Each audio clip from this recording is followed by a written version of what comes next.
Hi, YouTube. You're going live first. We will be joining you shortly on the audio and the podcast. Hang on.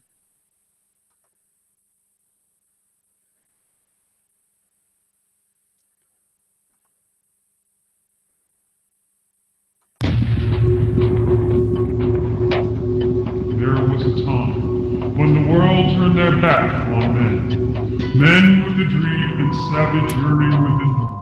Legions compelled by passion that knows no boundary. A consuming flame that defies plausible explanation. Battling the forces of domestication, they find the courage to band together to experience the awesome power of big men.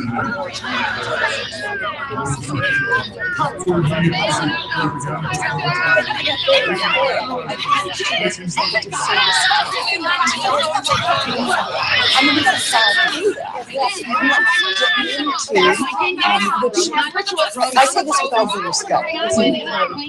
Shut up! Shut up! Shut up! Shut up!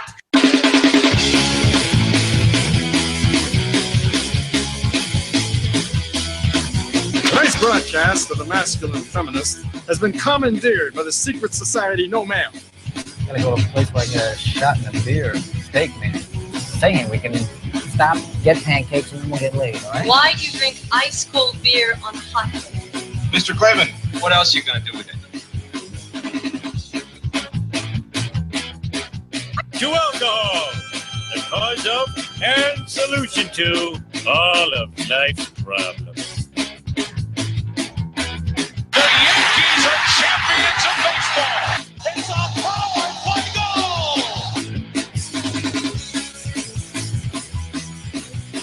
This is Cave Crew Radio.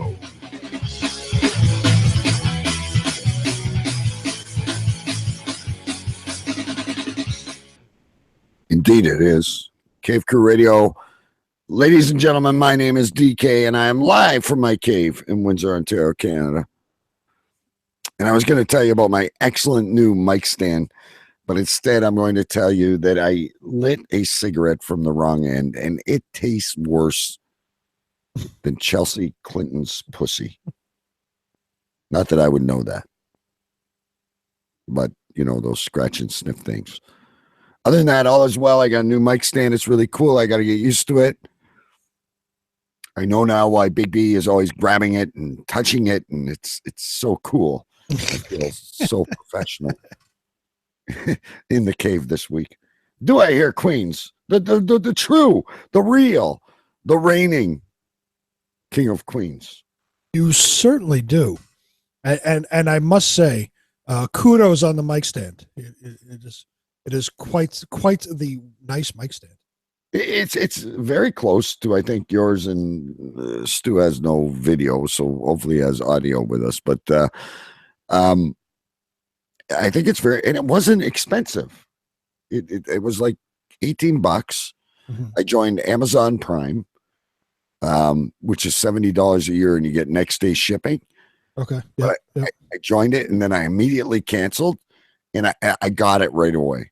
It was so cool. Nice. I'm like such a shrewd. I do have a question for you, though. What's that? I was a smoker for many years, and I've been quit for 11 years now. The only time I've ever lit a cigarette backwards was when I was completely blind drunk. Are you sober and doing this? Yeah, this is my folks holding it up right here to the camera. Being completely honest with you, you know, I do not hide my binge drinking. Thursday night is the night for it. I've had two. This is my third, but that was like an hour ago. So I am not even close to being in prime form yet. But what happens is I'm really trying to make this cool for us, right? So I've got two computers going. I've now got another monitor. I've got this really cool mic stand, which I like, but it's kind of in my space. Like, do you ever get that way with people? Like, I really like you. I want to shake your hand. I'd like to do something kind for you. I'd like to pay it forward. However, you're in my space, and this mic stand is it's like a little bit close to me. I think if you say something and I throw a shoulder up, I'm going to knock everything flat. You just have to get a little used to it. As far as personal space goes, anybody within like 1,000 yards of me is in my personal space. I don't want them near me. But that's just me. Yeah, you live in New York. Oh my God. I fucking hate the people on the fucking train, and they got to fucking stand. There's a whole train car, right? It's, let's say 25 feet, whatever, however long a train car is. But everybody crowds by the doors. There's 3 doors on each train car, and everybody crowds by the doors. The rest of the car, where there's no doors and there's just seats and windows and shit, is wide open, but everybody's sitting there right next to each other like this, rubbing shoulders because they got to be by the door. Fuck. Now, and then you can't get in the fucker because, you know, people are getting out. The fucking guy's trying to close the door 6 seconds after he opens it because he thinks everybody's in and out already. And then you're trying to get in and people standing by the door and not move. Fuck. I'm surprised there's not as many homicides in New York as there should be. Well, look, I haven't done this for a while, but when I would ride the subway in like Toronto, I think everyone wants to be by the door because they open and close so goddamn fast. Like it opened, and if you got to jump over 3 Chinese ladies and a cripple, that is true. you're in fucking trouble. You're off to the next station, and good luck getting a transfer. That is true, and people, like, you know, when you're trying to get off, people just don't move for nothing. And they're just standing in the middle. They stand in the doorway, just standing there like they're fucking invisible, and people can walk through them. That's why when I get out, I push everybody. Anybody that's standing in front of the door when I'm trying to get out gets pushed the fuck out of the way. I don't care. You're just a mean motherfucker. Oh, I don't give a fuck. I don't care who you are. No use for our tourists that are trying to read the map, and I think I missed the fucking stop. I fucking hate those people. I don't know where move the fuck over. I don't care. I don't care. Just move the fuck to the side. Let everybody else who knows where they're going go. They should have like a special tourist train. They should have a special tourist section. Let all the tourists go like to fucking Times Square and leave them there. Actually, I have a question for you. Is that remember we talked about that masturbation booth a long time ago? Yeah. Is that still in business? Did they do well, or I couldn't tell you. I haven't seen one. All right, because I'm like downtown. I'm down by Union Square and the Village and all that. I'm not in Midtown and or Uptown, so I couldn't tell you. So people are more apt to masturbate in Midtown and Uptown than they are in downtown. I guess, yeah, it seems that way. Where are you going to put your food truck? Not that it's a food truck, but you're like feeding in a different way. No, the food trucks are awesome. Well, they are. I'm just saying that's a food truck of a. I have to tell you, and Stu, hang on, keep working on that fucking camera. I took my wife and my son to go see Guardians of the Galaxy on Sunday. Not yet seen that. It's good, and I'm not going to put any spoilers or anything like that. But it was a lot of fun. It was a good sequel.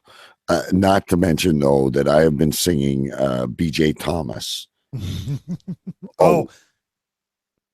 Okay, I've been singing "Hooked on a Feeling" and "Brandy" all week, and I like to think of myself as a pretty modern guy. How was the soundtrack? Because the soundtrack to one was fucking phenomenal. If you don't mind, again, you're looking at B.J. Thomas, all the songs from even before me. Mm-hmm. You know, raindrops are falling on my head or whatever. But the way they and again, you're so good at audio editing and stuff like that. The way they've, you know, it doesn't sound like it's on a scratchy 33 anymore. Oh yeah, of course. They're You know, all it's booming on these digitized. speakers, and you're watching it in 3D, and Bautista is killing people, and there's this little raccoon running all over the place, and I'm listening to "I'm Hooked on a Feeling" Nice. by BJ Thomas, and I like it. When my sisters used to play it when I was like 5 or 6 years old, it used to annoy the shit out of me. But I really, you should make a heavy metal remake of "I'm Hooked on a Feeling." I love that song. And remember how they used to do, like Journey used to be really good at. They'd start the song one way, you know, the guy under the lamppost, and Right. can't think of the song right, and then it would go into another song. Rock bands were really famous with that, right? You should do BJ Thomas, "Hooked on a Feeling," and then segue into Brandy. You know, what a good life it was be, but my life, my love, and my lady is the sea. See, it's in my head. I don't even know if I'm going to concentrate to be able to do this show now. The rest of the night, you're just gonna be singing "Fucking Hooked on a Feeling." I seriously, my wife wakes up and she goes, "You're annoying the fucking shit out of me." I said, "I'm annoying the fucking shit out of myself. I'm singing 'Hooked on a Feeling' while I'm making your tea." Like, I'd rather break out in a melody of Mandy. And who wrote the songs by Barry Manilow? Who wrote the songs? Well, I wrote the songs, or whatever the fuck it is. It could be worse. You could be have "Dancing on the Ceiling" stuck in your head. Oh shit! Now it's going to be there, right? Lionel Richie. Lionel Richie. Dancing on the fucking ceiling. You know who's coming to? And it's really expensive tickets, by the way. But he's got to be 75 years old. Paul McCartney is coming to Comerica Park in Detroit.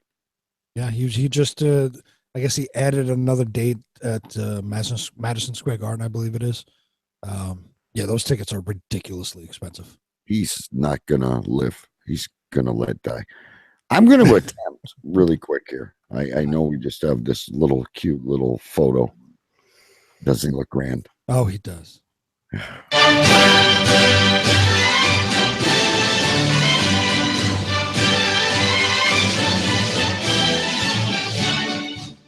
Stu, are you with us in the White Room? Yes, I've been here patiently waiting in the wings. My Windows 10 laptop is configuring. Do not turn your computer off. Oh, so we'll catch you around the 10 o'clock hour. It is a very beautiful and noble picture that you have up there, though. Yeah, thank you. Yeah, thank you. Now, have you seen Guardians of the Galaxy? I haven't. No, it's not really my cup of tea, I must say. Really? You know, I've always wanted to ask you, what exactly is your cup of tea? I don't know, really. I don't know. Maybe I will go and see it. I should take the boy really and go and see it. But I think maybe Austin would love it. And you look, instead of listening to P. Diddy or whatever it is, yeah, you'd be hearing BJ Thomas. Like my son put it on YouTube the other day. I was like, and he's like, "You know this song, Dad?" And I'm like, "Well, my grandfather used to sing it to me." No, I should get out more to the cinema, but yeah, I don't. Don't you love when a kid does that to you? You know this song. Like my wife is more modern than me. She listens to a lot of country, but she also listens to the band that smokes the cigarettes, and there's all these bands out there that the kid likes these days. Right. And a few of them are catchy, but you know what? It's all Britney Spears to me. And I'll put on the rock station once in a while, and Melissa will start singing, and he never says it to me because he knows I know all the old songs. These are songs that Solomon sang to Abraham in the Bible. But he'll say to his mom, "You know this song." Well, maybe I'm getting old, but the 90s, early 2000s, it really wasn't that long ago to me. Well, I mean, to your son wasn't even born yet. But yeah, but your son was on the one night, and he was like, "Who is better, Iron Maiden or was it Queensryche?" I couldn't imagine. I can't remember what the challenge was, He but said Iron Maiden or Judas Priest. yes, Iron Maiden or Judas Priest. Yeah, but my son, like, I've indoctrinated him with that music since he was born. So anytime we're in the car, like I have a Sirius XM, so I'm playing the metal station all the time and in the car. So he's grown up with that music. He doesn't, like, I'm sure he knows other music, now with friends and all that stuff. But I was indoctrinating him with all the metal stuff, and actually we're going to see Metallica on Sunday. So he's well aware of all of this stuff. But the funny thing is now, because, and I'm sure your son plays this too, a game called Five Nights at Freddy's.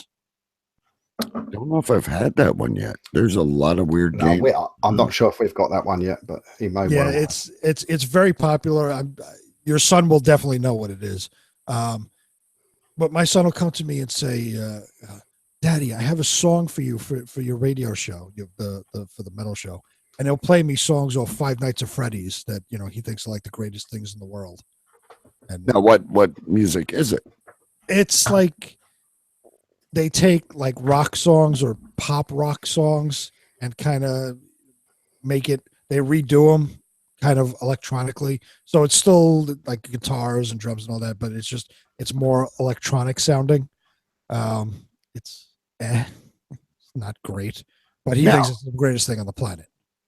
Does your son, and I don't know what he watches on that damn tablet. I'm afraid to look sometimes, but they've got new shows with puppets. They're like Muppets, but they have filthy fucking mouths. Really? I don't know. Like, I'll be sitting there and the little puppet will say something probably nastier than what I've said. And the kids today, let's face it, everyone's wondering, DK, why do you want to do live streaming? Why do you want to do internet? This is where the future is, guys. The TV is shit unless you're watching the New York Rangers. Well, the kids live on YouTube. Well, like you said, TV shit then. The kids all live on YouTube and video games. TV is sort of dying out, as the way we knew it anyway. And there's that station on Xbox where the guys stream the games. This is the other thing.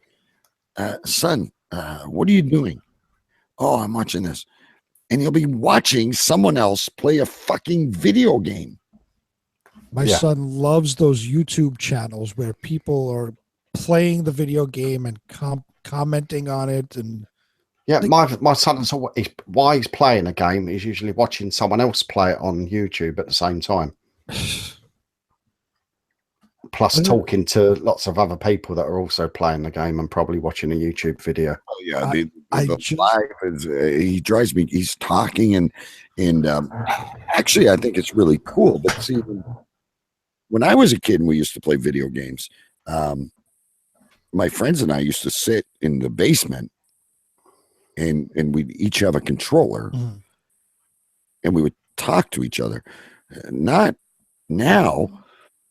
He's got friends in different time zones, and look, I got nothing against it. There's no harm being done. I'm sure he's not being stalked. I check on it regularly, but it's a different world, man.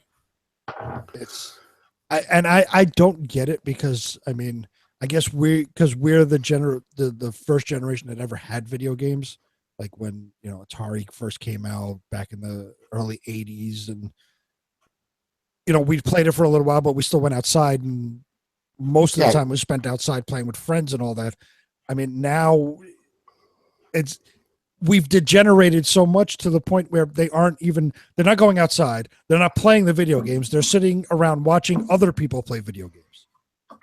Yeah, they're not even pushing the damn buttons anymore. No. I shudder to think what's next. You know what? We've seen some posts on Cave Crew Radio, and those dolls are very. I mean, I didn't post it because it was actually too bad for Cave Crew, but there was Someone was anything be too bad for Cave Crew? That doesn't exist. do you know these dolls that they're showing, these lifelike ones? Well, they do ones of kids. Oh, I saw that too. I just thought that was. But why are they doing kids? Well, for pedos, I suppose. I don't know. What do you call them? Pedos? Yeah. Yeah, pedos. You just call them pedos. That's like the snack name for a pedophile. The pedos are out tonight. But it's pretty awful, isn't it? I'm a pedo and I got some Cheetos. No, I saw that too, and I was looking at them and I'm thinking to myself, and they're claiming that these dolls curve the urge. Really? Well, I don't know. I think they start off with it's just like a little training doll, isn't it? You know. No. Well, you know what would be fun is if you had like imagine this, and I said this on the Cave Crew group. If you could put the dolls on buzzer just like you can your phone, so you don't really have to hear anything. And if the woman buzzed, it would be really cool. It would feel better. But you could take the little girl doll or boy doll, whatever you wanted, a Ronnie or a Ronette, and okay, you got to go to bed. And then imagine the thing, you're just getting busy with Mrs. Vicky and little Ronnie or Ronette's like, I'm thirsty. It would be so much like a real world. Why? I get the dolls, not the kid one, but the adult one. I get the dolls. We've come a long way from the blow up doll, right?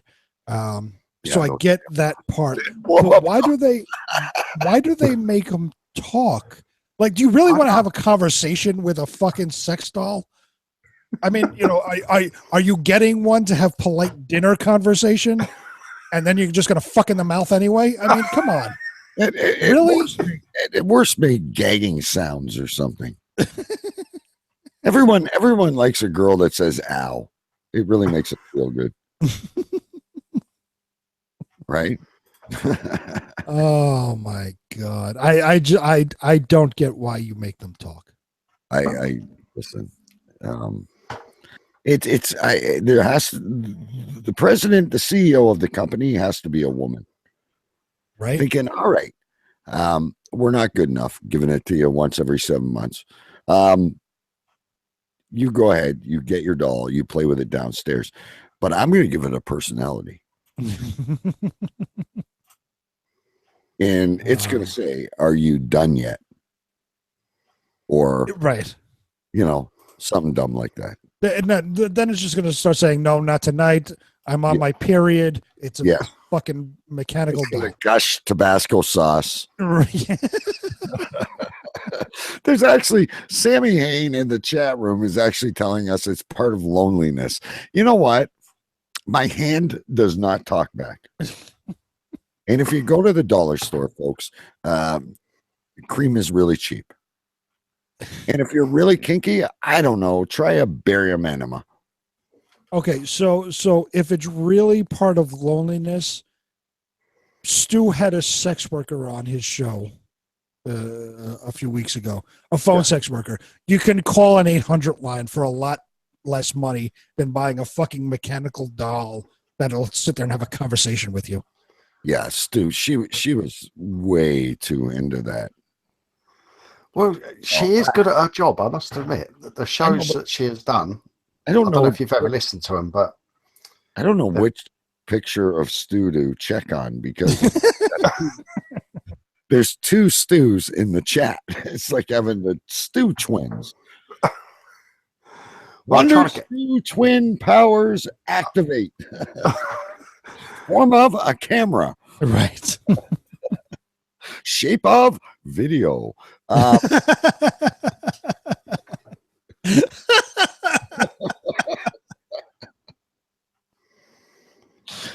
We're gonna get to Stu. He's actually got a some are actually desperate for human interaction and not just sexual. Again, you can call a fucking phone sex operator. They'll have a conversation with you. You're not actually having sex. You can call them up and fucking talk about the weather. They don't care. They're getting paid to be on the phone. Even beyond the phone sex operator, then you have talk radio or you have Siri. Right? Yeah, you can have a wonderful conversation with fucking Siri or Alexa, whatever the fuck you want. I'm waiting for them to come up with a doll that can actually do a hand job gently, not like I'm a bottle of Heinz ketchup. I think they're a long way off from that. There's a whole lot of things. Even if they come up with one that can do it gently, there's a whole lot of things. It's a mechanical device. There's a whole lot of things that can go wrong. It could break the grip suddenly. You gets locked on, and you're fucking at the ER with a fucking mechanical arm stuck to your dick. Sitting there for 4 hours in the queue. Listen, 4 hours. What's happened to you, mate? We're always thinking of new options, right? The add-ons. This is how you make more money. What about if there was a doll that played 1 finger, 2 finger, 3? What? I'm just saying for Stu. I'm asking for a friend. Oh, you're asking for a friend. Okay. Folks, we're closing on the break already. I wanted to ask you, though, we were talking about kids. I got to show you this thing. Look on my screen here. Yes. Have you guys look on my screen for one of those yet? Look, I brought one about 2 weeks ago. If you check my camera, I'm holding one up. Over the big B. Hang on one sec. Oh my God! What is the bloody point of that? You concentrate because you can spin it. Yeah, my daughter said she wanted one, and I said, "What's that for?" Then she said, "Well, yeah, it helps you concentrate at school." And I said, well, if you're tossing that around in your maths class or your English lesson, what are you concentrating on? You're concentrating on spinning the fucking thing. Right, I have another one. You can see there's a cube coming too. There's a cube with a whole bunch of different things on it, like a light switch. You can just flick it back and forth. They got the little dice look inside, but all of these are little buttons you can just press. Does it make any noises? Regular. No, they haven't got to that point with these things yet. I'm sure it'll talk back to you soon. Are people that bored? Now, wait a minute, though. So I'm not the only one, because I was talking, we were at the mall. We went to go see that movie and shit, and there was a booth, and they had ones that lighted up, and my kids, they were like $30. I'm like, dude, I just ordered you a bunch for like $4 off Amazon, and they're coming. But this is the new... and again, Big B, we missed the mark on this shit. We really did. And it's funny, I guess these were originally to help whatever it is, like ADHD kids kind of concentrate a little bit more, because they can just sit there and spin this without kind of thinking of it. They have it in their hand and they're just spinning it, and they can concentrate on other things. I think that's what it was originally for. To help focus, so your energy isn't wandering around the room. But then this caught on, apparently, with kids and teenagers and whatnot. So it became a big industry, and now everybody has them. I don't know. My son wants a bunch of them. That's why I have a couple here. But I realized too, once my son got these, we sit here when we're doing the other show, we sit here with shit, like we just pick up shit and just start playing with it while we're talking. Yeah. And I realized, might as well just use these things, because it was like a pen or whatever was around. You just start fucking around and playing with it. What is wrong with a 20-cent pen? Absolutely nothing. But if my son is going to get these, I might as well use them too. Yeah. So I'm telling you, I am going to be selling folks all the Skylanders on eBay. There's probably they can't be worth anything, can they, now? What's that, Stu? They can't be worth anything now. I bet you one day these Skylanders are going to be worth a fucking million. Because I tried to give away my Wii to my neighbour today. I said, do you want the Wii? I got Skylanders. No, he said, I've got it with 500 games and whatever. You can't even give it away. Well, that's the Wii. The fucking Nintendo Wii sucks, and nobody likes it. If you got like an Xbox or PlayStation, that's where it's using Big the B, Skylanders. The Wii was the best. The bowling game and the tennis on the Wii are my two favorite games of all time. Oh, I tried. I got the Wii a little bit after it first came out, like just trying to maybe introduce my son to video games and we could all do interactive shit. But I like playing like football and hockey, like the EA games, right? The EA sports games. Yeah. So they had Madden on the Wii. It's like, oh, cool. I'll get Madden on the Wii. I don't want to sit here with a stick and throw the football and fucking try to much work. And I want to sit there like this and pretend I'm fucking on the Oakland Raiders and I'm fucking, driving down the field. I don't want to sit there and like throw, run. I got to catch it. I'm blocking people and no. I might as well fucking try out for the Oakland Raiders then. You should have tried the Hulk Hogan wrestling game.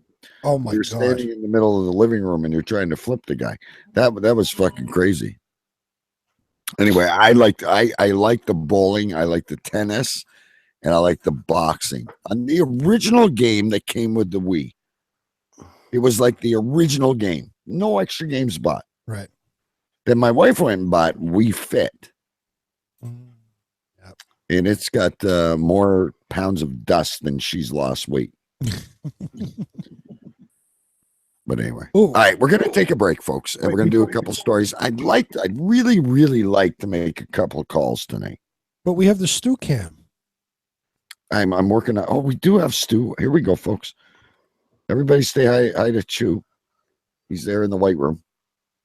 Yeah, I managed to get it working. Your wife, is that like a secret room? Does your wife even know that room exists?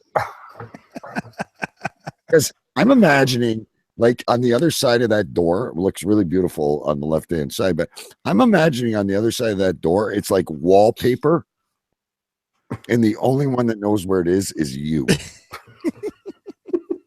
It's one of those secret things where you got to like turn a specific book in the bookcase so the wall flips so you can get in. Well, I must admit, when you walk past the door, you wouldn't know that this room was there actually from the outside. You still got those stupid fucking headphones on too. Can you get us a picture to post after the break, folks? Before we do any stories and we get to anything else, we do have some allotment news, and we actually have some real photos to show you. So again, video is power with this show, but we'll do our best to explain it to you. I love allotment news. We're gonna take a quick break here. Tonight we have some pleasure. Last week, Big B, really quick before we go into the until we go into the break. Yeah. Tell us about this song we're going to hear, because apparently, folks, you can buy this, but Big B laid the tracks to this song. So yeah, Bobby Gustafson, who was in the metal band Overkill, who was huge in the 80s. They're still around, but they were huge in the 80s, and I grew up listening to them, and I had their posters on my wall when I was a kid. All that. I met him through the Metal Thunder radio show, and we interviewed him and all that. And he was coming out with a solo project a couple of years back, and he put a Facebook post saying, "Oh, anybody play bass?" And I replied back. I said, "Yeah, I play bass," but nothing ever came of it. When his album was released, he came on our show. We were talking, and I brought it up jokingly. I said, "You know what? You put up that post, and you never responded to me." He says, "Oh, I'm sorry. I didn't see it. Whatever. I was just joking around." He says, "I'll keep you in mind for the next release." I said, "Yeah, okay." Not thinking anything would come of it. Lo and behold, a little while, months later or whatever it was, I get a message from him saying, "You said you play bass, right?" I said, "Yep." He sent me a track, and he wanted me to lay down the bass track to one of the songs on the album. That was last year. It took about a year for the album to come out, but the album came out last week.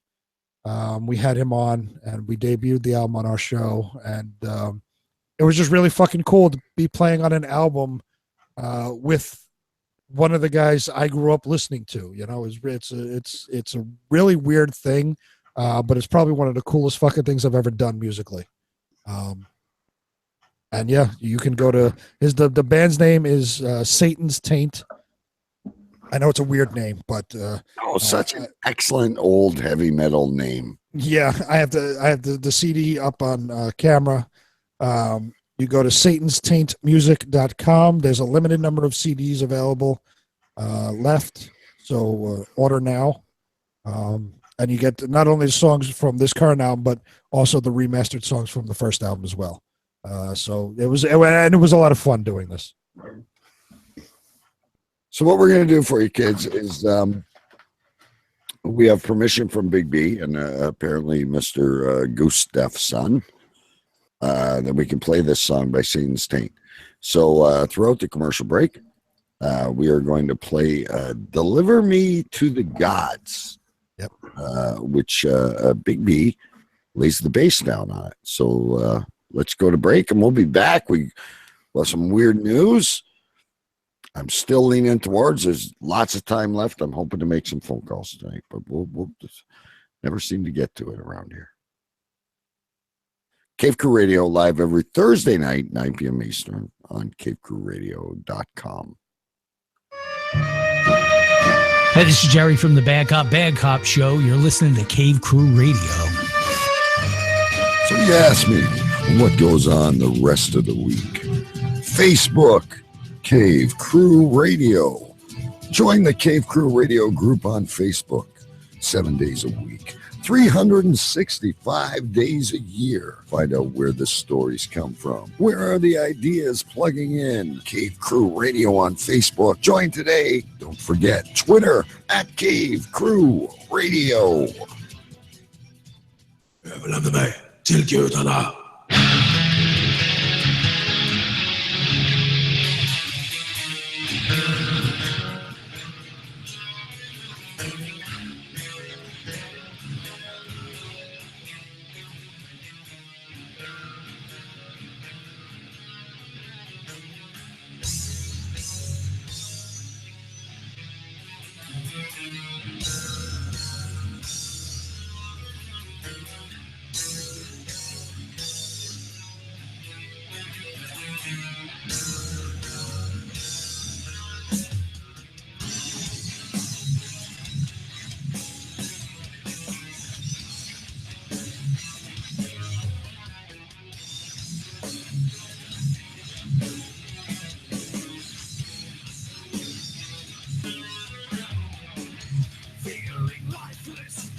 Tracking dead souls to breathe life again.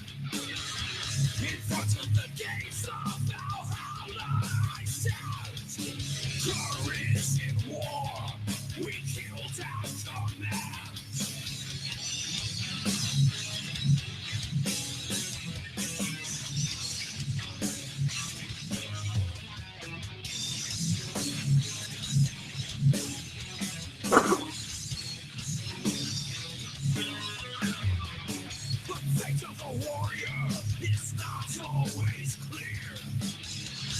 Chosen for battle, if you fight without fear.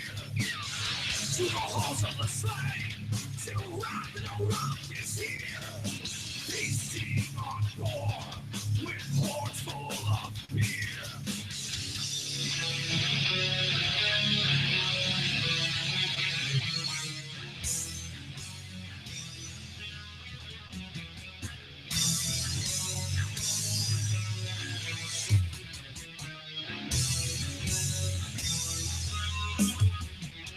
Stand side by side, the young and the old.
We now arise. Our foes are living in fear. Conspiring to end our reign. Their cries drowned in blood.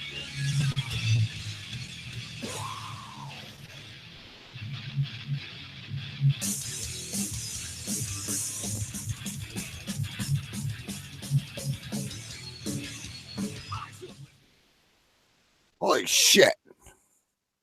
Ready to jump into the mosh pit. That was some good stuff. What exactly drives a gentleman like that to constantly sing about death in the end of the world? Because he's probably living a pretty good life. He's well, he's not singing. That's somebody else. He's the guitar player. Oh, great job by everyone, by the way. But he's writing songs about. It's all about Vikings. If you look at the songs, "Asa True" and "He Who Wore the Crown," "Deliver Me to the Gods," "Gothic Serpent," "Battle of Bravalla." It's all about Viking stuff, Viking era things. So that's kind of the theme throughout the album. Like Jimmy Page said once, Valhalla, I am coming. There you go. And I think the Stu Cam froze. Oh no. I was just gonna go over to the Stu Cam. I was oh, there it goes. It came back. I was watching him. He broke out his little miniature guitar. He was playing along with the song. That, by the way, is called a ukulele. Here's the best thing about the Stu Cam is he's headbanging, smoking vape, probably got weed in there, and yeah, he's got miniature. That's not. Yeah, it's a miniature guitar. It's not a ukulele. That's great. I like that. Where'd you get that? Can we auction those off? Can you get us one of those, Stu? I'm sure. Where did you get? Did you get that online or like a store in London? I think no, it was a store somewhere. My daughter brought it for me. I like that. Yeah, you can get them online. As much as you all make fun of Stu, he has the coolest shit in the world. Not to mention, folks, throw the camera over on me for a second, is the limited edition autographed dishwasher safe Cave Crew Radio Choo Choo Stu collectible mug. And we got it all here. Posters, the lot. None of you are going to get any of this shit because you don't support us worth fuck. So I want to go over to you, Stu. I want to actually bring the camera back to me for a minute because I got a couple pictures. One of our best episodes ever, Big B, was an episode called Can you change your fucking headphones? I don't know if you look like Johnny Test or Justin Bieber with your Dr. Dre baby blue fucking headphones. Oh. You're driving me fucking crazy. But anyway, I need one of those. Say something. Maybe no, I'm just kidding. Put them on your head. Won't be able to. This is your segment. I need you to talk now. Fucking morons taking the headphones off. This is what we deal with, folks. It's this segment, and now he doesn't hear a word I'm saying. No, I've got headphones in. Okay. I can hear you. All right. So one of our most popular shows, folks, was the Burning Heap of Black Stuff. Yes. We visited a place, and again, wherever you live in the world, you may live in Australia, New Zealand, the Philippines, South Africa, anywhere in the United States, anywhere in Canada.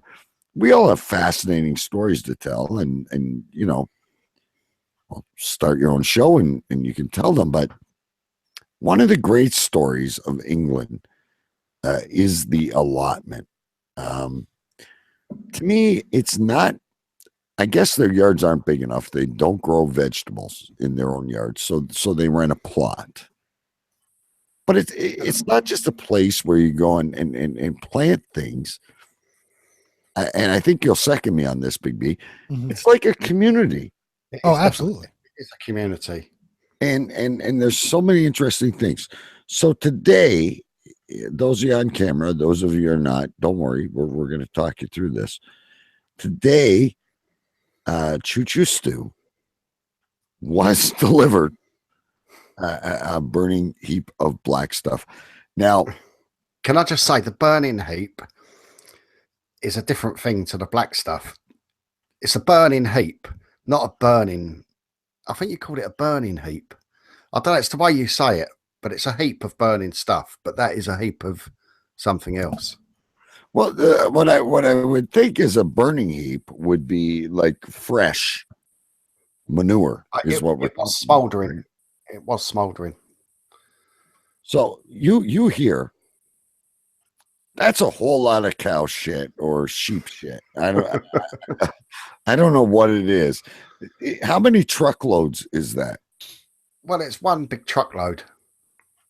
Look at this, folks. He's sitting in the wheelbarrow. Oh, look at you. How bad does that smell?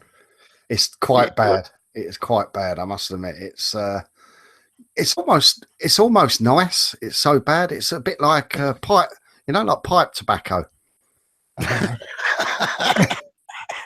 In fact, there's an. I might try and smoke it.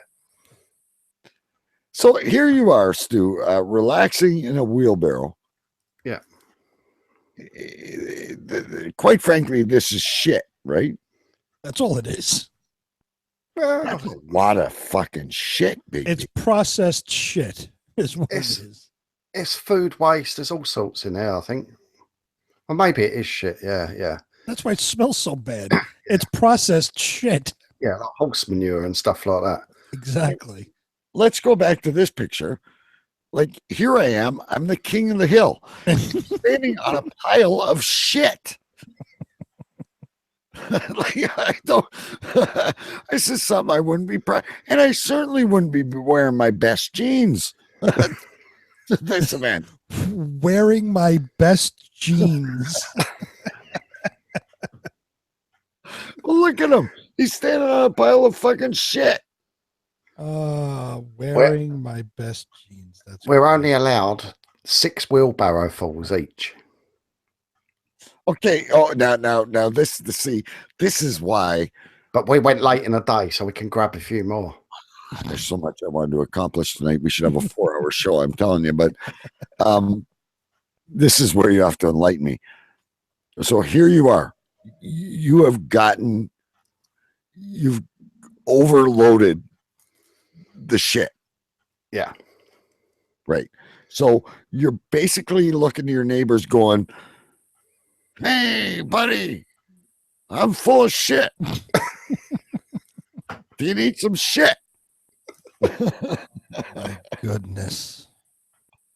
I cannot. I got to go back to this. Hang on. Bring the camera back to me for a sec, folks. You got to look. Here he is again. And for those of you on audio, just imagine this. He is reclining in a wheelchair like it's a chaise lounge. Right. He's lying on a beach on a Moroccan desert in front of a pile of shit. I don't think I've ever seen a pile of shit this big. And then here he is over here with his shovel like he's King Solomon, and he just struck gold. Well, we have, really. That is gold. To an allotment owner, that is gold there. We're actually very curious of what, and I gotta be honest with you. Isby and I are going shopping this weekend, and we'll get a few bags of manure. Yeah, you'll be buying that stuff.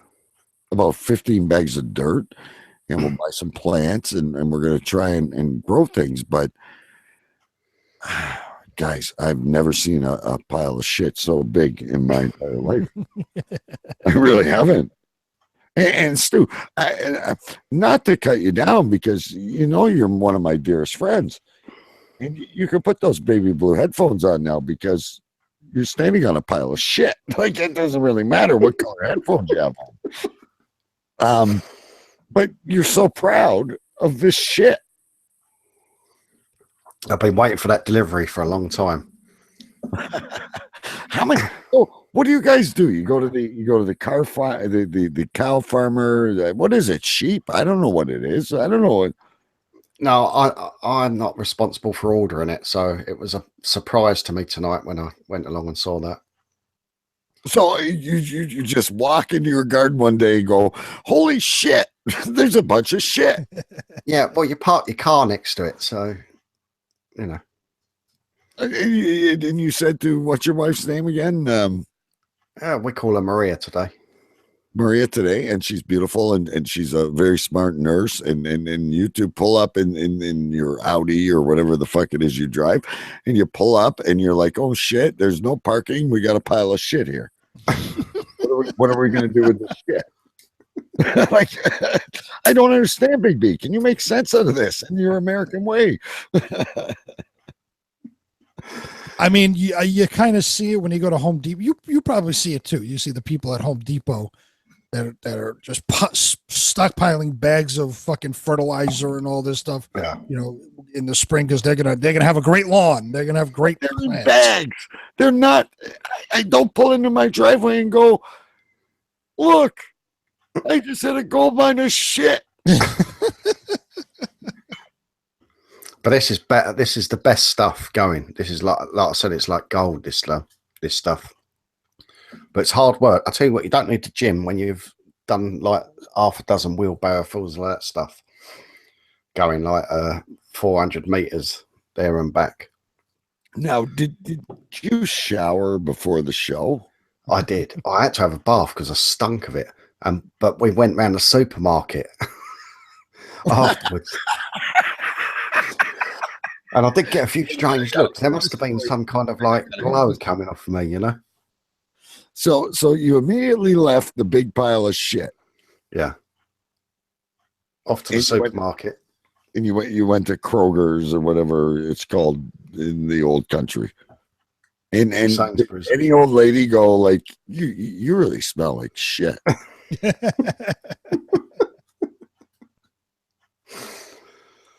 Oh, well, it's got to be done, isn't it? You know? No, it doesn't have to be done. If I only get 5 tomatoes instead of 10, I am not putting a pile of shit like that in my backyard. I mean, my Daffa lemons are going to be awesome this year. Let me ask you a question. How many wheelbarrows did Oliver roll? Who the bloody hell was Oliver? Your son. You mean Oscar? Oscar, I apologize. Oliver, I'm thinking of that movie with the. Well, now you got me thinking of Phineas Fogg with his. Oscar was very busy playing PlayStation, so he didn't go there. But it was the three of us.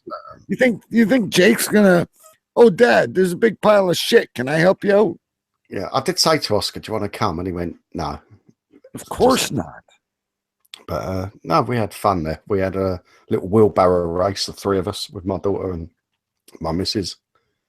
Okay, wait a minute, Big B. Now I'm going to lose my shit. Not intended.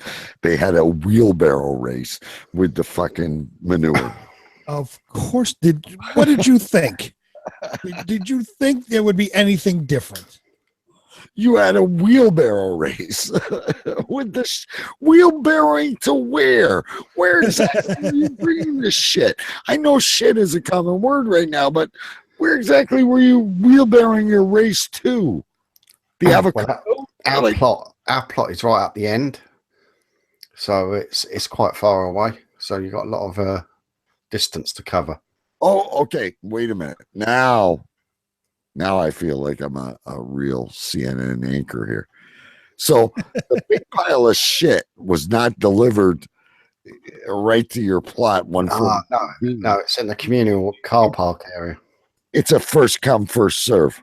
Under the electricity pylon. Yeah.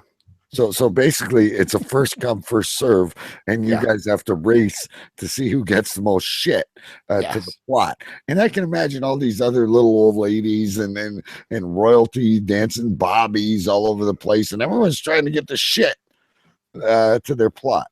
So, wait, how many fist fights have broken out over the years over shit? Well, there are a few arguments. That's why they've put limits on it now. On a full size plot, you're only allowed 6 wheelbarrowfuls.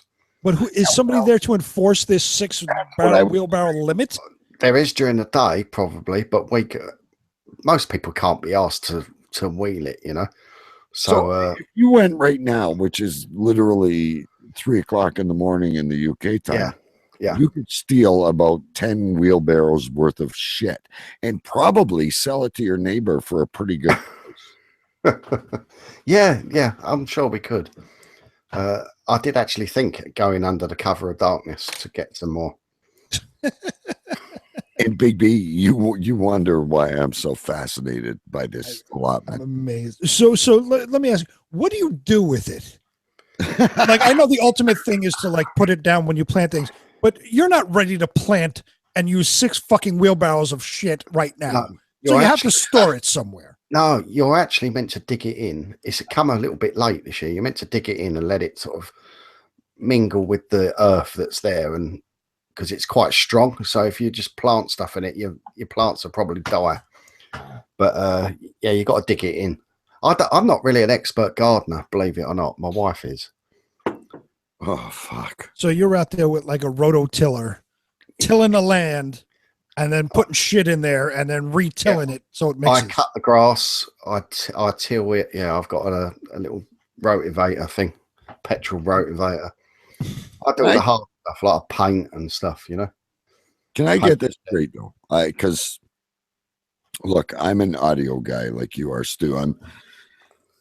I'm the guy on the train. I got my headphones on. And I'm trying to imagine this. So you and the daughter and the wife, all very respectable and beautiful people that I love, are shoving shit into this wheelbarrow and running to the plot at the allotment before anyone else gets the stuff. And yet you feel that you have time to take 4 or 5 selfies. I did say to my daughter, we've got a good photo opportunity here, because she wouldn't come anywhere near it, like near the pile. What exactly did your wife and your daughter say when you were lying in? And I would hope that was a clean wheelbarrow. Yes, of course it was. Yeah. My wife wasn't there, because I always do it when my wife's not around, because she thinks I'm stupid. And my daughter just encourages me to do it. She, you know what? You're probably all over Instagram right now. I did notice already. Your daughter might be making 500 grand on YouTube on all this shit. Like, you're standing up there, Stu. Honest to God, like it's fool's gold. No, it's not. It's shit. You guys can get a couple more pets and have them. Do you guys keep chickens? No, we've given that up. No, my brother used to keep chickens actually, but they smell, so he got rid of them. Oh, wait a minute! But a big pile of shit is okay. I don't mean to interrupt here, but you're telling me that big black fucking heap didn't smell. No, but going back to the community thing, going back to the community thing, we had a nice big bonfire the other night, and you bring your own jacket potatoes. You bring your own potato in a foil, chuck it in the fire, and we burn all the, all the debris, wood, and any wood that's laying about. Have a bonfire. I have a question. I have another question. Potato. You just take a potato. We call them baked potatoes. Yeah. Wrap it in foil. You've never roasted a marshmallow? I probably have, like once or twice, but yeah. No, we just chuck some, a few sausages on the fire or something, in a pan, and jacket potato. I have a question for you. Oh, you always do, and I can't wait. I always do. Do you know when the big pile of shit is coming? Do they tell you it's going to be there on a certain day? And if it is, do people line up like when a new iPhone is coming out, people line up a week in advance in their tents and they want to be first online?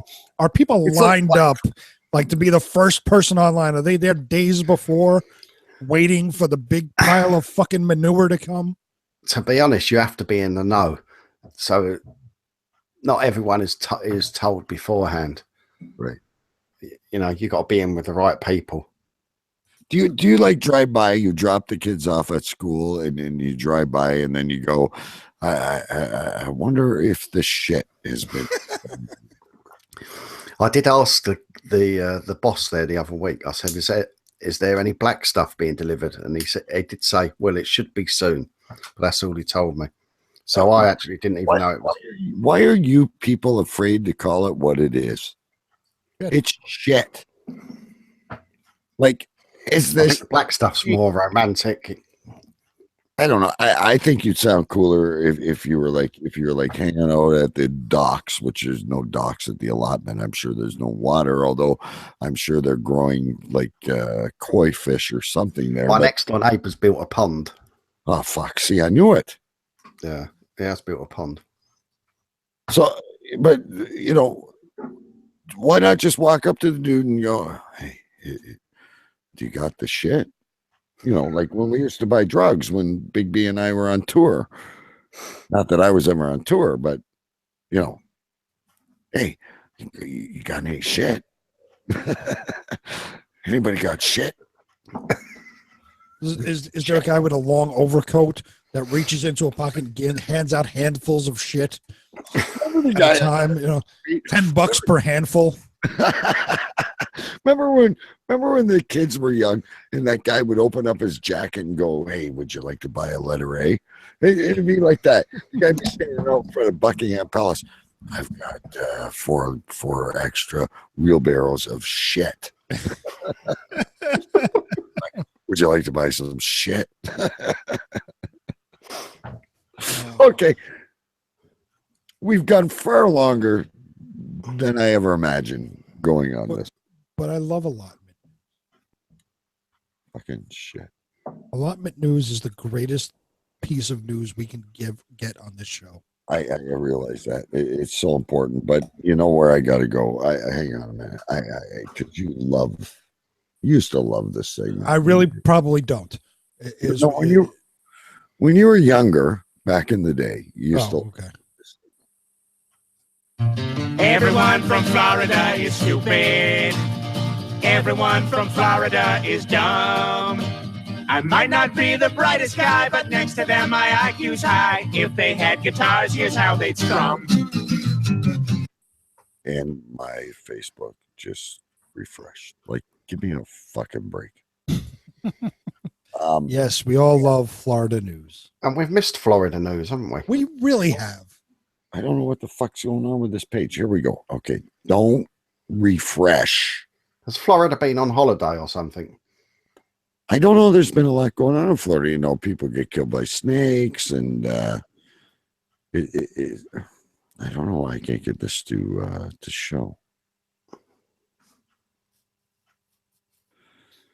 Oh, come on. Big B, do you have that Florida story? You sent it in the...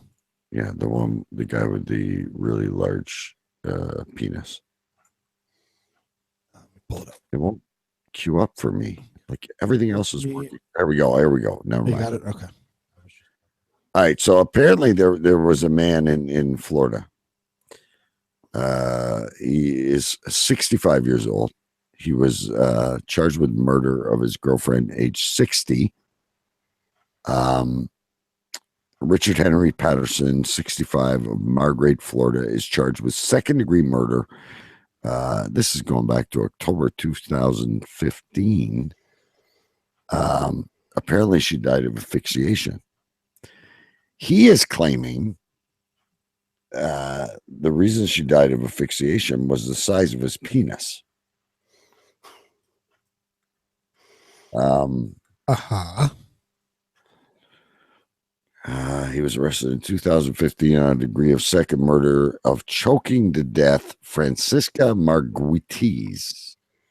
However, law officials are alleged that Patterson, they were saying he strangled her to death, but he maintained she accidentally choked on his penis during oral sex. God bless his soul for still being able to get it up at that age.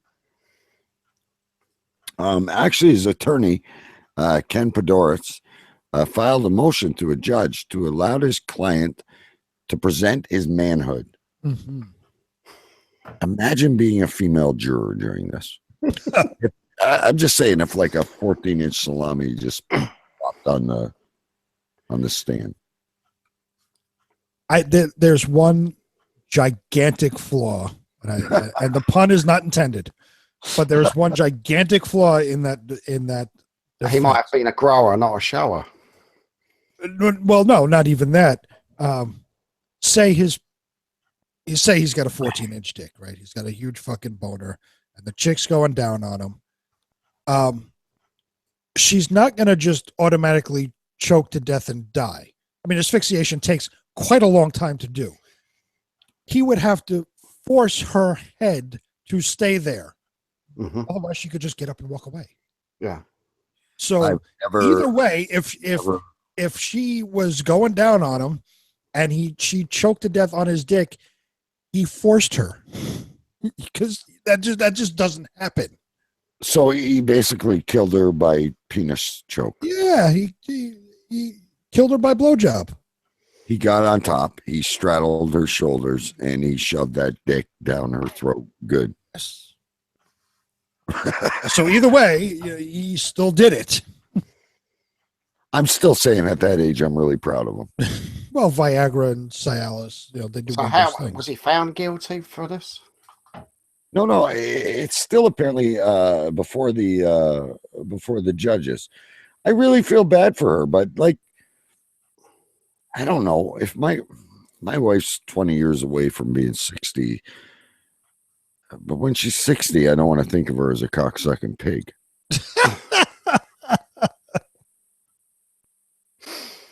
Wait, well, I'm not going to say it. Well, you know what? No, I hope she does, but yeah. And they literally give the address, the 6700 block of Royal Palm Boulevard in Margate, in Florida. Beware, man. And was this his wife? It was his girlfriend. I was going to say, yeah, I didn't think it'd be his wife. And they were apparently performing consensual oral stimulation. Let's put it that way. And I can't imagine he was on the bottom, Big B.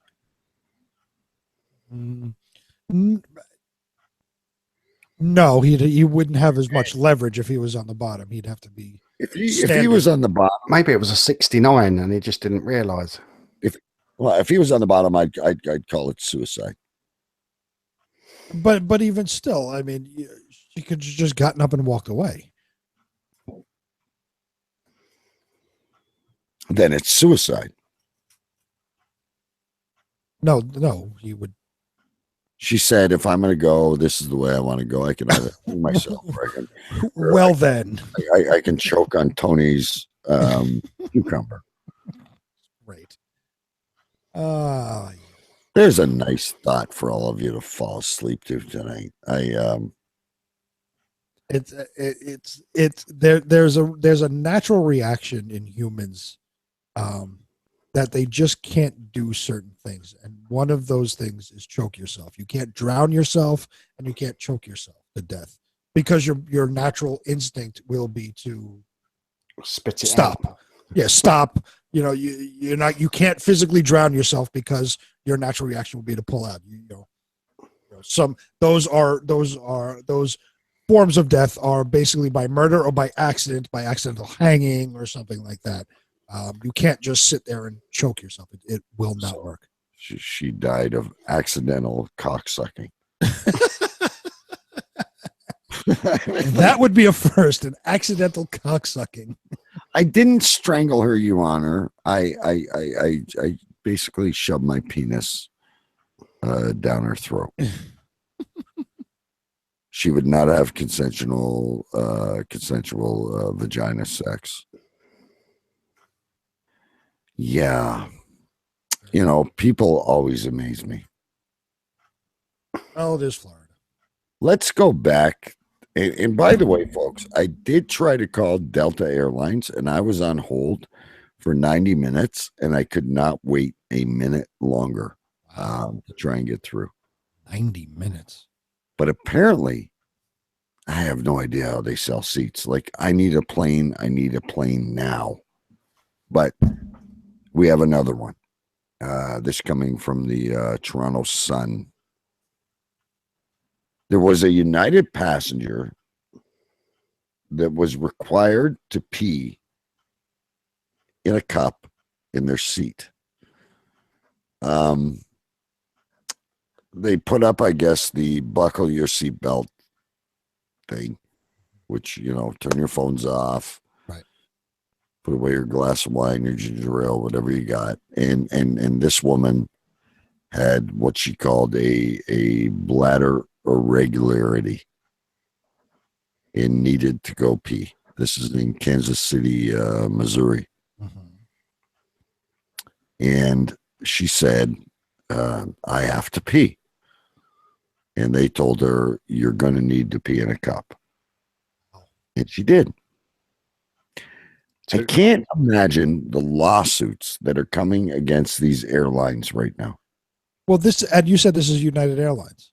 Yeah. So they apparently didn't learn from the first time when they dragged that poor dude off the plane. Now or Delta or Sprint or any of the other ones. But I mean, specifically, this is United Airlines. United Airlines is the one that made headlines for dragging that dude off. And now they're making people pee in a cup in their seat. And what was the other airline that the guy was almost arrested or whatever it was because he had to go pee? Yeah, he paid for the baby. No, the one where they were sitting on the tarmac for 2 hours and he had to get up and go piss. Yes, there was another guy that had to pee. Like, I mean, you got to pee. Like, eventually, I'm going to have to pee. Right. The thing is, this lady probably only had to wait 5 minutes. They'd have been up in the air. See, you are always the delegate of the airlines. She should have. No, look. So there's 200 people on that plane, so they've all got to wait and be delayed because she wants a pee. Listen, I don't know if you've ever seen Snakes on a Plane. Cross her legs, like, you know. Snakes on a Plane. Snakes on a Plane is a really scary movie. Samuel Jackson. All these snakes are coming out everywhere and attacking people. That's a panic situation. Mm-hmm. I really don't think it's going to make that much difference if one person unbuckles and goes and uses the urinal. Right. I don't think it's going to offset the balance. I don't think it's a health and safety issue. The person has to pee. To me, I really don't want to fly anywhere anymore. They should have kicked her off the plane, I think, and said, yeah, go and pay there and then queue up and get another plane.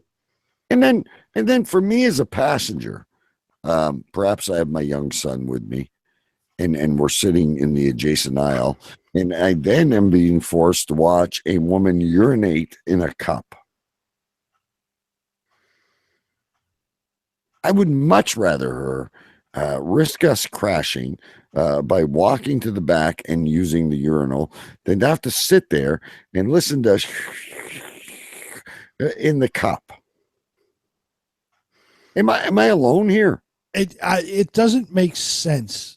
None of these things make sense. Why you can't get up and take a piss? Like you said, it's not going to offset the balance of the plane. I mean, you know, the entire every passenger on the plane could get up and try to piss at the same time. It's still not going to offset the balance of the plane. The balance, you know what I'm saying? They have wings. They have all this stuff goes into the plane. It's not going to tip over. It's not a security issue, especially now. The cockpit doors are locked. It might have been All she has to- taxiing. The plane might have been taxiing already. Even Getting if ready it's for the- taxiing, Stu, I So don't know what?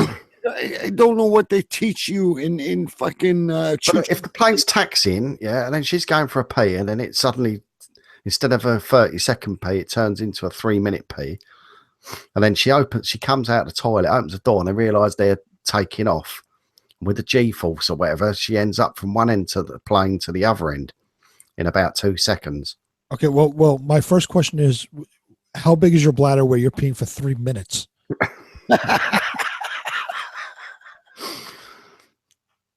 Well, That's a long fucking piss. she might be a long peer. You know, she might.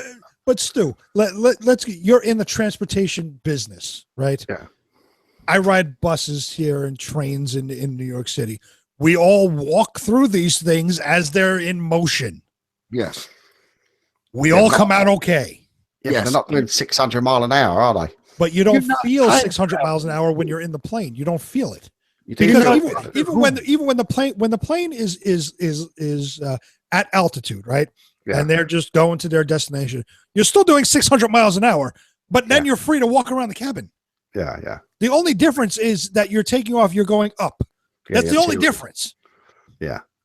You're not Doctor Who. You're not in that what's that blue phone booth he changes in?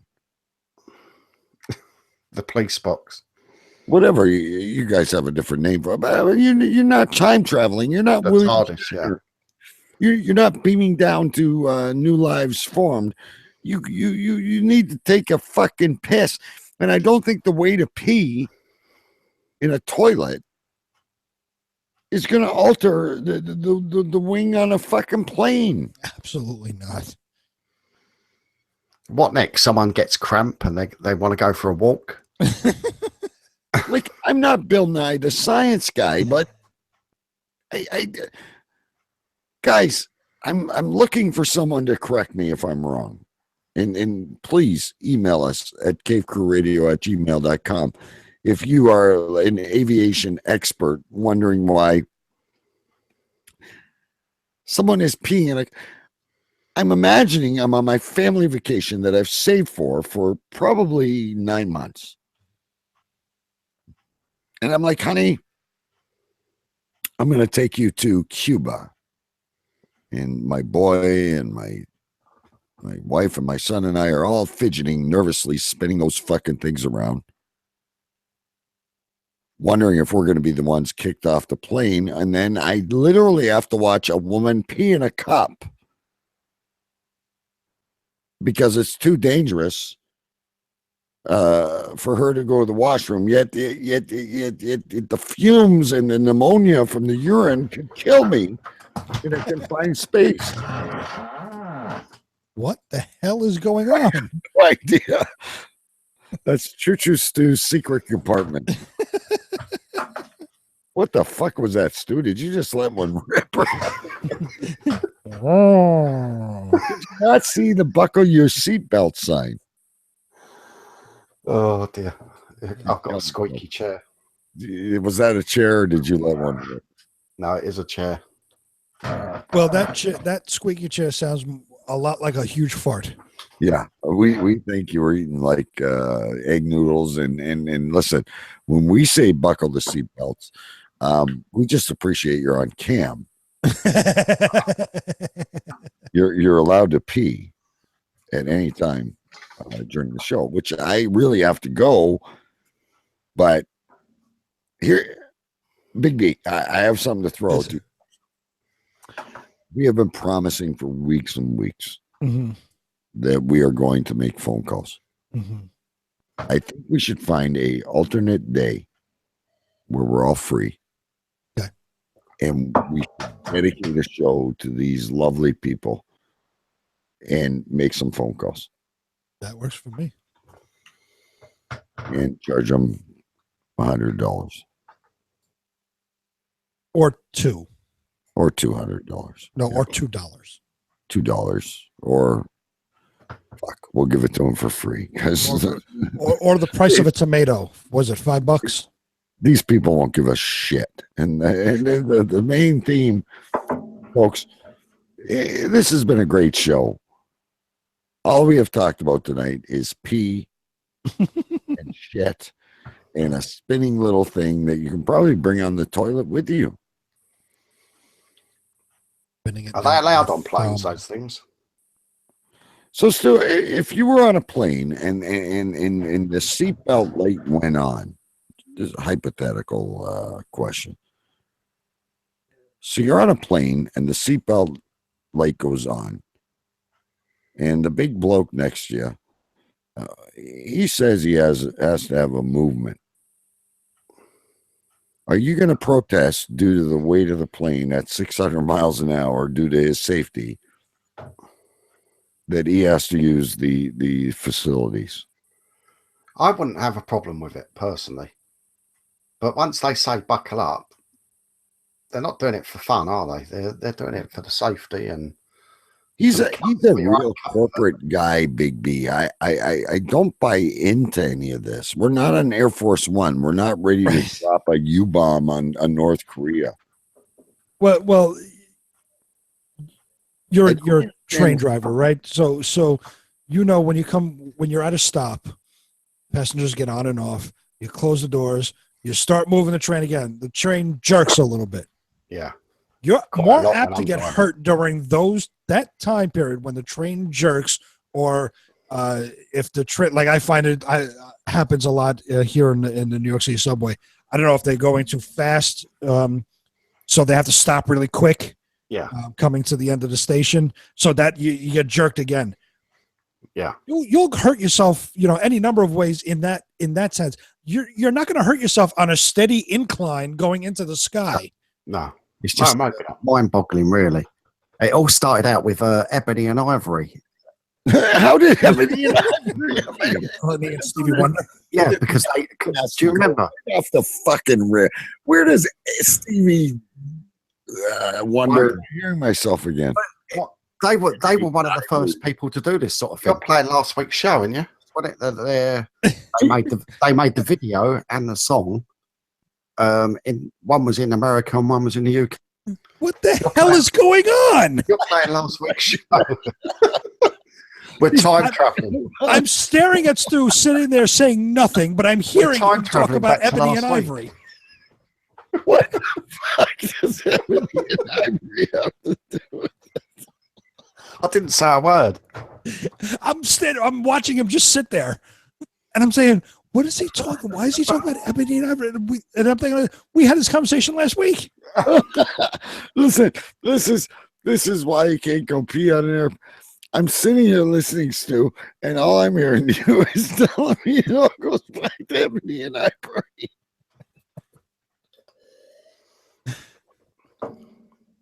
It's his fucking voice, man. Oh fuck. What we're saying basically is that it's black and white rules. You belt up and sit down. It's Ebony and Ivory rules. Yeah, I have no idea. Like that was probably, you're correct. A time shift just happened because I didn't touch any fucking buttons. And all I heard was you telling us that it all goes back to Ebony and Ivory. Oh my God. You guys wonder why I love this show so much. I think everything in life now goes back to Ebony and Ivory. Kids, whether you're watching on YouTube, whether you're listening on podcasts, you wonder why I look forward so much to Thursday nights. We've talked about a bunch of shit and using the bathroom and stuff like that. And then Stu pulls a trick and tries to tell us that he didn't even do it. It's like a David Copperfield crazy. I didn't push a button, Stu. You can't pin this one on me. I just think we time warped. How the hell did we automatically go back into last week's show? That's what I don't understand. That was the oddest shit ever. I now believe, I really do believe in the paranormal, Big B. I like, you gotta admit that was the fucking just That was weird shit. Let me tell you. Oh my I god! believe it goes back to Ebony and Ivory. Anyway, we're getting to that point in the show, folks. We have the commitment from the fellow hosts. We will on a Saturday or maybe Saturday night. I have the weekend off. I don't know what you guys got going on. But we'll get together. We'll do some prank calls for you guys. Sure. But never in my wildest dreams will a button be pushed last week's show. Stu did it. And he claims he doesn't know anything. I reckon you got Mike Gillitz on the other line and he's editing the show or something. He calls him Mike Jolitz. I call him Mike Jolitzi. Anyway, he's coming on the show soon. We also have, what's his name? Marshall. What's your buddy, the guy without the cookies? We don't have cookies. Jason Marshall. Yeah, Jason Marshall. We don't have cookies. He's coming. I forgot to mention, next week I have somebody that's going to come on. Somebody that works with me. Okay, cool. He is a British citizen. Oh, good. Lives here in New York, and he does a vlog on YouTube, a video blog about a Brit living in America. And him and Stu will have a lot to talk about. The other one I want you to get in touch with, because the people are driving me crazy. And Stu, don't get your panties in a bunch over this. They want Elton Guerrero back. Okay, I will find out about Elton Guerrero. He was a hit. He is a funny son of a gun. The senior we'll try to get Matt Vanderpool. We'll try and get all the favorites back, folks, over the summer months. We'll try and make summer a little bit of fun, so you don't have to put up with the three of us, because what Stu just pulled is going to give me nightmares. I was sitting here doing nothing. Bullshit. How the fuck did Ebony and Ivory just come back up there again? That's weird, isn't it? Oh, yeah. That's your answer for everything. It was quite relevant, though. It was quite relevant. It fit perfectly into the cover. Oh, my God. Oh, well. All right, kids. One last story before we I always like to leave you with a story. I don't know if you guys saw this one, but apparently eating, because we've talked about shit, piss, let's keep things going. Eating boogies is good for your health and your teeth, science concludes. And if this fucker doesn't stop, you might be wise to look away if you're eating or have a weak stomach. So fair warning, folks. You're not going to quote from like show 92 or anything, right? I wanted to bring up something from when he was in his car at 3:00 in the morning under the bridge. Yeah, I'm just waiting. Hi guys, I'm with you. Yeah, I'm waiting for Constable Carson to come in and lost his underwear. That was the greatest show ever. Scientists have discovered that eating boogies is good for your teeth and your health. Scientists at a number of universities, including Harvard and the Massachusetts Institute of Technology, MIT, say parents should not discourage their children from picking their noses. They contain a rich reservoir of bacteria. And now, I know protein. Big B, you have the youngest child of all. Yes. Eating bacteria, eating snot can also prevent bacteria from sticking to your teeth. This comes from the American Society of American Biology. I don't know who forms this fucking shit. The findings even suggest that snot could defend against respiratory infections, stomach ulcers. Get ready for this, Stu. Even HIV. Aha. How much you got to eat? I don't know. Like, have you never not had a Kleenex and you just go and swallow? I think that's why I've lived so long. Yeah, I think you've got to chew. Oh, God. Your throat can't chew. It's Fucking disgusting. If you have teeth in your fucking throat, then you are fucking truly. Oh. No, but a bogey or a boogie, you got to. What do you call them over there? We call them boogies, snot. Yeah, a bogey. Yeah, we call them a bogey. Yeah, that's what we call when you hit one too many on a golf course. Yeah, that's a double meaning. That's the enemy fighter jet too. Bogey. I think that the bogeys. People love doing that when they're driving for some reason, don't they? You see in traffic, and every other bloke is picking his nose and studying it. If you look at the next car, they pick the nose and then they sort of study it for a while and twist and turn it, and then they pop it in their mouth. Oh my God! I'm going to throw up. I have never been a bogey. Do you know what I saw a bloke do the other day? And I was on the train on the way to work now, and this bloke was picking his nose, sitting opposite me. Yeah, and he studied it, and then he wiped it on the seat. Well, I'd rather wipe it on the seat than eat it. Yeah, but he just, and he was with his young son as well. And I wanted to say so, but I just didn't want to get stabbed, you know. Well, what else are you going to do with it? You got a choice. I'm either going to wipe it on the wipe it on the seat where someone else is going to sit on it, do you?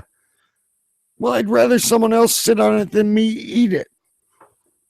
Why don't you flick it out the window? Well, yeah, or, you know, I don't know. Wipe it on your socks or something, you know. Oh, fuck, man. This show has been the most degrading show ever. Wow. May your tulips grow through the shit. If you have to pee, just go on a tree. And if you gotta just swallow the phlegm, it's not gonna hurt you. If we've taught you anything tonight. What a waste of 90 minutes. Do you ever sit here and think at the end of the show, and you know what? People are, oh, I'm killing myself. I never laughed so much in my fucking life. Thanks for making my week. And I sit here at the end of the show and go, what the fuck did we just talk about? He always has to get into the sewer, doesn't it? Eh? We talked about kids with ADHD spinning little things around. Sex dolls, children's sex dolls at that. Then we talked about a lot of shit, a lot of pee, and a lot of phlegm. And no wonder we have no sponsors. Oh, I cleanse fucking clogged nasals. I want to sponsor Cape Cool Radio. Well, I need to get on board. Fuck's sakes. I can't believe it. I have you ever, seriously, Big B? I don't think we're gonna name the show in about 2 seconds, but have you ever listened to someone else talking during the show and sat back and went, what the fuck have we accomplished tonight? I've never done that during the show, but after the show, I've marveled at how we made it to 10:30, 11:15, whatever it was. And that's the problem, folks. I apologize to you. I will definitely seek help on Monday. We just spoke for 90 minutes on literally shit and snot. Shit and snot and piss.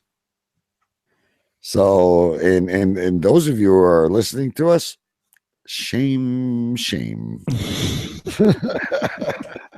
Well, those of you that are in college and in biology class, good for you, because this is what you have to talk about too. But I'm wondering if someone actually sits through 90 minutes of this show, and I sit here and go shake my head, and now I look at you, and I'm not really looking at you, but you go ahead and you look in your mirror, and you look at yourself, and you might. I just spent 90 minutes of my life listening to Cave Crew Radio. And you know what? The guys are pretty cool, but I can't believe it. I just wasted 90 minutes of my life. And anyway, time to name the show. I have no fucking clue. Stu, you got anything over there? I've got a couple of ideas. So I've got best jeans and the black stuff, and I've also got a suicidal blowjob. Okay, I'm writing down suicidal blowjob, but I missed the first one. Some about jeans. Best jeans and the black stuff. Oh, wearing the best jeans and the black stuff. Okay, suicidal blowjob. Best jeans and the black stuff. You know, that's good. Sorry, I'm a slow writer, folks. Over to Queens. Being that allotment news is my favorite news ever in life, I said the return of the black stuff. I'm right there with you, actually. Yeah, I'm writing this down. I'm actually right there with you. Just writing down return of. So my pen runs out of fucking ink. Like no. I wrote down beware the black stuff. Well, I would say something is going to be it's going to be the black stuff somewhere, because all three of us have mentioned the black stuff. I can go with return of the black stuff because in selfish promotion of what we're trying to do here, and not that we're trying to destroy you and your children, the black stuff was a really popular episode.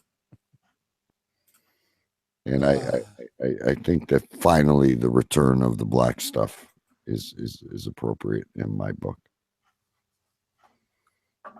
Stu? Yep, definitely. What are you Googling now? Because it either has to do with snot, urine, or shit, because that's all it's talking about. No, I'm not. I'm just sorting my my screen out here. He's pulling up the SNL skit of Ebony and Ivory with Eddie Murphy and Joe Piscopo. I think that could have fit in well too. I still look at in all reality. I have to agree. Ebony and Ivory really did sum it up best. I really can't recall what they said, but they probably summed it up best. All right, boys. Let's say goodnight. Big B, when you set out to do this show, did you really think this is what it would transpire to? I honestly thought it was going to be a sports show. Me too. I didn't think we'd be talking about this stuff. Never in my wildest dreams would I think about we would be talking about burning heaps and black stuff and snot and shit. Yeah. Episode 16 is the return of the black stuff, and that's about the best warning you can give your friends. We appreciate you listening. We're live every Thursday night, 9:00 Eastern, right here on cavecrewradio.com. Apparently, we have a surprise guest next week, and we're also working on bringing some guests on. And it's always so much fun to get the reactions of the guests when they realize what we're actually talking about. And hopefully, folks, Stu will return to the allotment before next week. Because if we didn't have the allotment, we'd have nothing. Nothing at all. Look at me, Ma. Top of the world. Say good night, guys. Good night, guys. Shut up! Shut up! Shut up! Shut up!